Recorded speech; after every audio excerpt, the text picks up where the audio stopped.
Hello, friends. Welcome to episode 83 of the Shauna Stitches Podcast. I'm Shauna, and this is where I talk about all the crafty things that I have been working on lately. Today is February the 4th. It's Sunday, and I guess I should say it's 2024 just because I don't know when you're actually watching this. But anyway, it is time to update you on my projects. But before I do that, I would like to remind you that you can find links down below to every project that I talk about, as well as where you can find me on Instagram and Ravelry. Thank you so much for being here with me today, and I hope that you have a project to work on and something tasty to drink or eat. And let's talk about what I've been working on in the last week. It has been slightly more than a week since I recorded. I think my last episode was on a Friday and today is Sunday. So maybe that means I have a little bit more progress. I don't know. We shall see. Okay, the first thing that I finished were a pair of Curio socks for my husband. And these socks were a languishing whip. Do I have it in front of me? When I started these. 1 second, please. Let's see here. I started these on November 24th, 2021, and I finished them on January 30th of 2024. And quite frankly, I had one sock completely finished, and the next sock was the foot. It starts at the toe. It was probably about here. So I knit about half a foot, a heel, a leg, and cuff. So not too bad. I knit these on a 2.5 millimeter needle, which is what I always use for my husband's socks. And these are the 80 stitch sock pattern.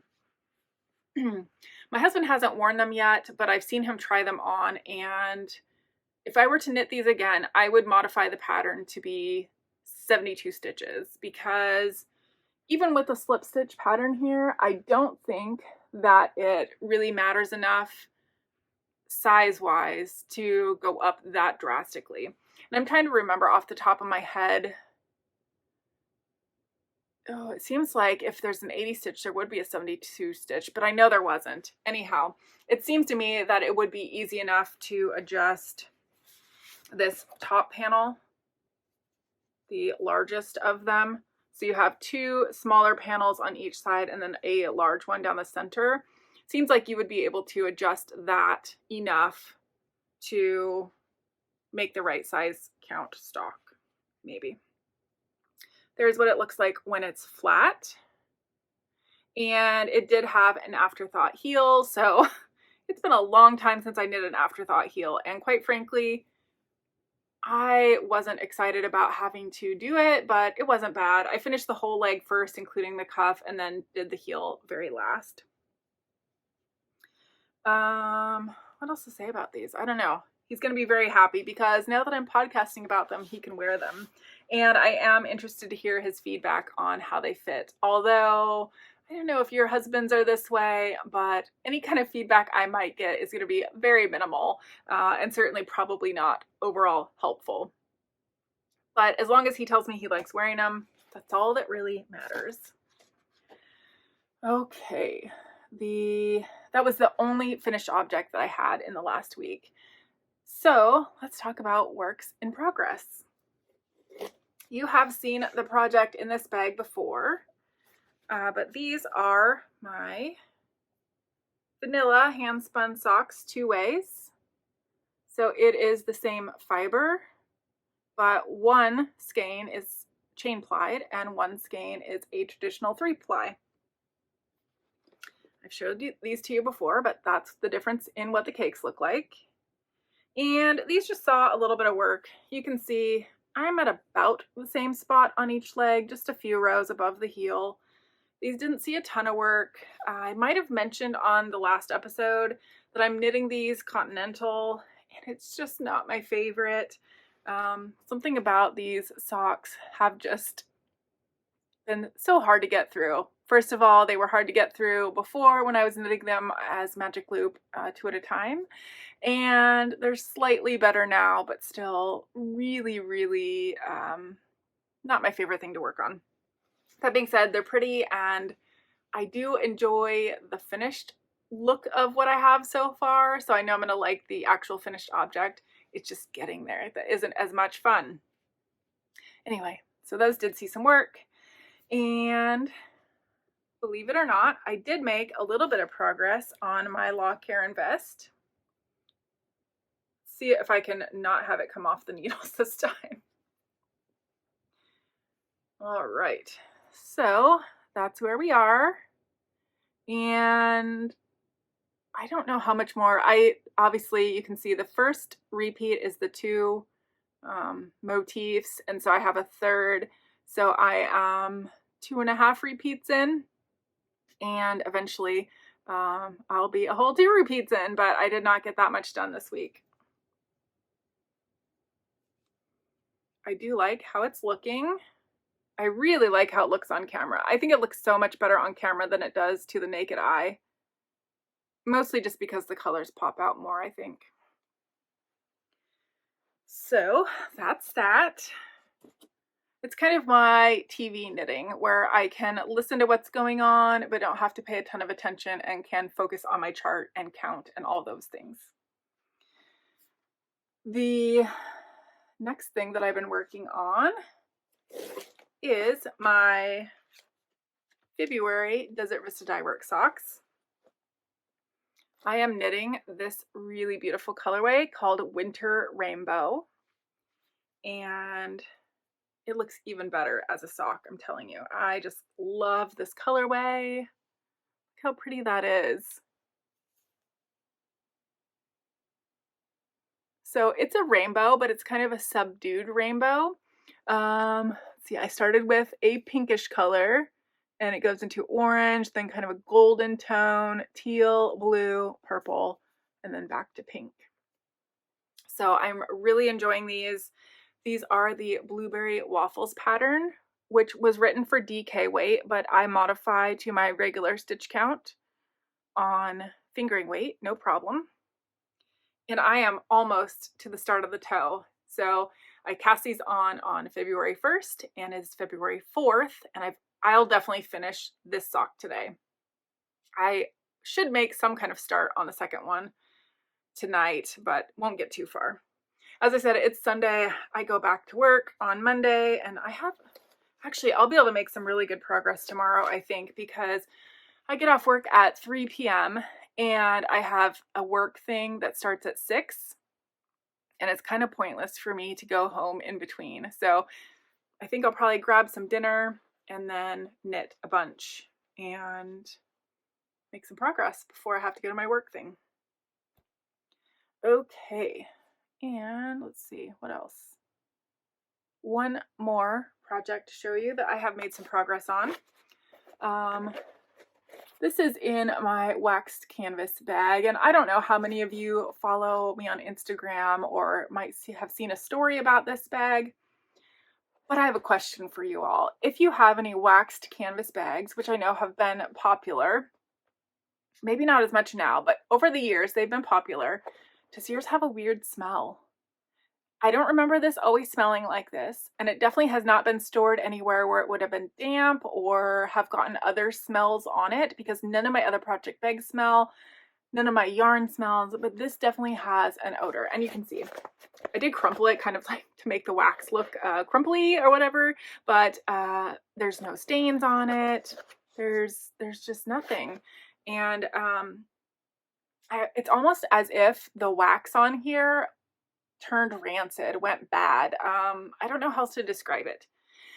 Anyway, what I'm wanting to know is, and maybe you're a bag maker, so you have some of this fabric like brand new, does it have a smell? Because if it does, I can live with it, I think. But if it doesn't, if it's not supposed to smell, I'm going to throw this away, which makes me really sad because I did buy this. I know the bag maker. I can't think of it off the top of my head, and I wouldn't say it if I did, just because like I don't know if it's a me thing, and I'm definitely not trying to be like, don't buy these bags. But it was for a fundraiser, so I mean, I guess good that the fundraiser got the money that they needed, but I would like to keep the dang bag. So yeah, let me know if you know if wax canvas is smelly. So I should probably keep like a, not Lolo bar. Although that's one that would go in there. What's the other? I just bought some too. The soap wash is, sock soap wash, the bars. I can't think of it. You're screaming it at me. I know. I just bought some. They're in my washroom. Anyway, let's talk about the project in here. This was a languishing whip, or is a languishing whip because it still is. And it is the Simple Skip Socks, SKYP. That stands for the stitch here that is kind of like a crosshatch sort of. And I distinctly remember casting these on because it was June of 2018 and Glenn and I were in Mexico, and I brought this beautiful yarn from my friend who's a dyer. This is Candy Skein in Sprinkle Donut. It's beautiful. The reason I so distinctly remember this is because I tried 2 or 3 different patterns with this yarn before I finally fell on this one that I know fits. And I can't remember the pattern name, but one of them was like Drippity Socks or Drippity Drop Socks or something like that by Kay of the Bakery Bears. And I'm sure it's a wonderful pattern, but it's got slip stitches. And for me, oh my goodness, that thing was tight. I should have gone up a needle size or a stitch count size, something, but I had to rip it out. And then I started these. So in picking these up after so many years, I see that it has a fish lips kiss heel or a possibly just another short row heel. And the reason I say it might not be a fish lips kiss is because I see it has the mini, I don't even know the name of it anymore, mini heel flap gusset or mini gusset, something like that. It was the modification that Mina Phillip came up with for her short row heel. That's what I'm saying. I think this could be her heel instead of the fish lips kiss heel. I don't know that I can tell by looking at it. Maybe you can tell. I'm not sure.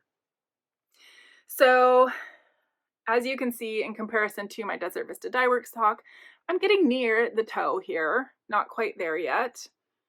But here's a question for you. Since I am on the first sock, for the second sock, do I attempt to do a mini gusset and short row heel? Or do I knit the heel that I know I love, the slip stitch heel flap with gusset, and just have 2 sisters but not twin socks? That is the way I'm leaning because, first of all, I know it's what I like, and second of all, it's just so easy for me to knit. Whereas this, I would really have to go back through, read the pattern, which isn't the end of the world, but I just don't want to. So anyway, I'm curious to know, do you think that would really, well, it would affect the fit because this is a 90 row leg. Not counting the cuff. I counted. This is 90 rows. And I know when I knit a 70 row leg with the heel flap, I bet you it's real close to the same length. Yeah, it's awfully close. So, I mean, it's definitely not 20 more rows of difference. Oh, that makes me think that I'm really going to have to do the short row heel. Do you think that's 20 rows difference? I don't know. What do you think? Maybe it is. Let's see. Let's try it this way. Let's line up the heel.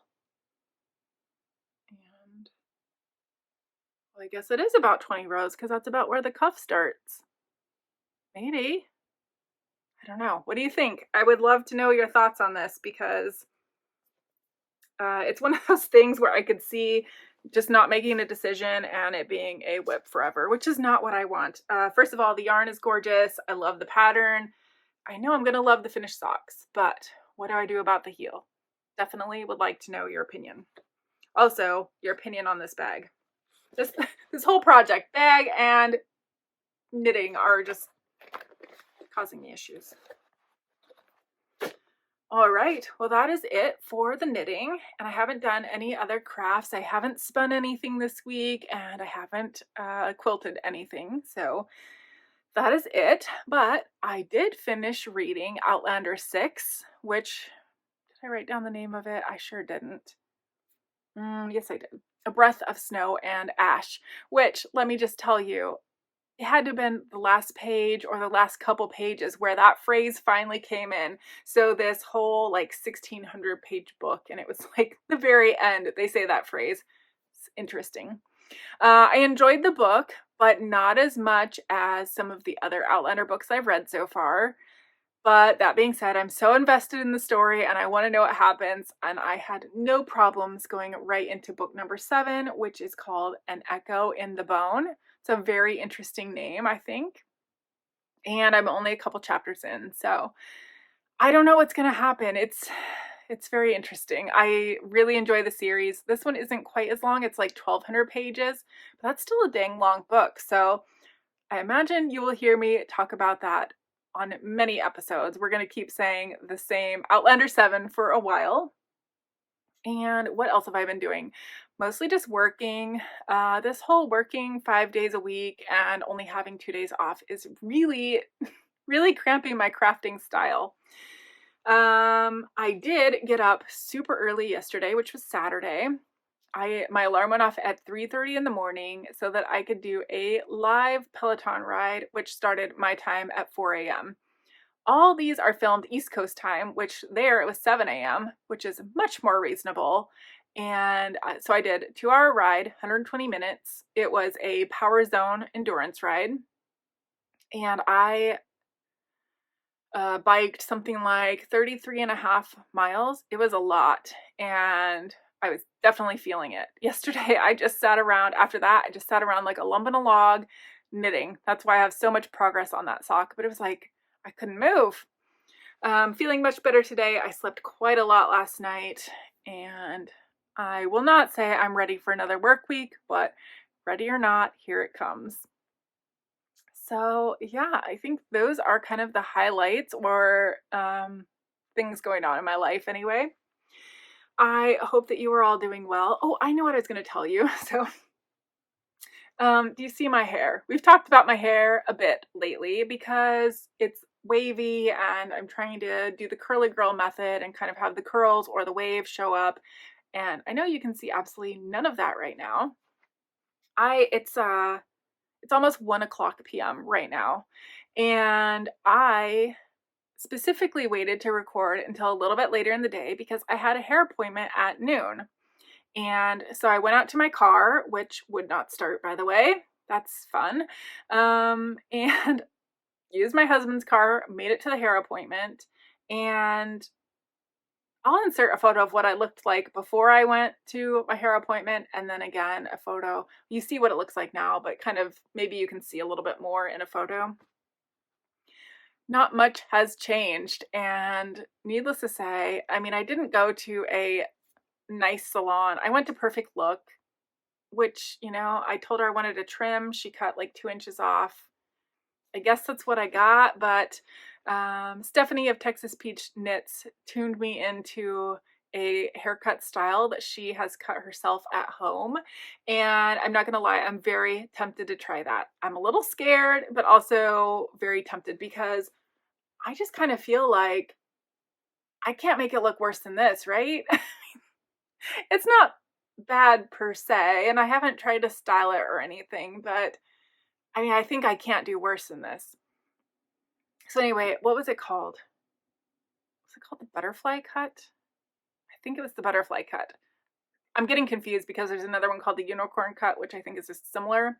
Anyway, it's kind of crazy. You like gather the front part of your hair into a ponytail here, and it's like out like a horn, and you snip it a certain way, and then you do the back a certain way, and I don't know. But the main reason I went and got it cut was because I just couldn't stand the ends anymore. It'd been way too long since I had a haircut, and I just decided to go get it trimmed up so that hopefully the ends wouldn't look so scraggly. And I needed to order scissors for the actual haircut to be able to do it myself. So needless to say, when I'm done with this, I might hop on Amazon, and if you see my hair looking different next time, well, you know why. Anyway, I think that's it. I hope that you are having a wonderful knitting Sunday and relaxing I guess you may not be watching this on Sunday, but whenever you are, I hope that the knitting is going well. I shall talk to you all soon. Bye.